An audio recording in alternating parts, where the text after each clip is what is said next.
Айтысқа сол жолға кетпеген. Негізі сіз шығып көрдіңіз ба айтысқа? Рома, мен сіздің ақын екеніңізді білемін да, бірақ осыншалықтандай суырып салма ақын екеніңізді мен Рахымның тойында көрдім бірінші рет.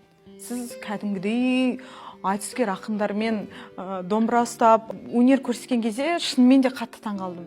Осыншалықты деп ойламаппын да. Сол кезде бір ойымда қалды, неге бұл кісі айтысқа сол жолға кетпеген деген сияқты.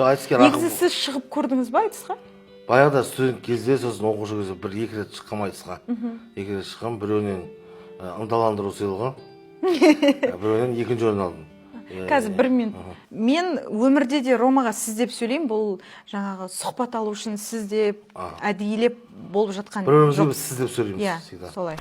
Айтыскер ақын болды, бала кезден даже 3-ші класстан ба, сәл ес беріп қалғаннан бастап, содан бастап армандағам. Ол жол енді бөлек жол, бірақ бәрібір бөлек жол. Той томалақта, бір құдалақта, концертте бір айта салу деген нәрсе, ол қатты қиындыққа түспейді, любой қазақтың қолынан келетін шығар. Бірақ енді шынымен нағыз айтыскер болу, айтыстың табиғатын сіңіріп, кәдімгі майдан ғой, мәдени майдан ғой. Оған кәдімгідей өміріңді арнау керек, кәдімгідей бап керек. Айтыста қолымнан келдіреді. Сол ғой сол. Күшті айтыскер ақын болар едім. Менің ойымша да. Бірақ енді жаңағыдай бірнешеге менің басын ұстаған келмей қалды просто. Сөйтіп осы енді бала кезден кино әлемінде болғасын, бұл да бір енді тура сондай деңгейдегі арманым болғасын, кино әлемін таңдадым.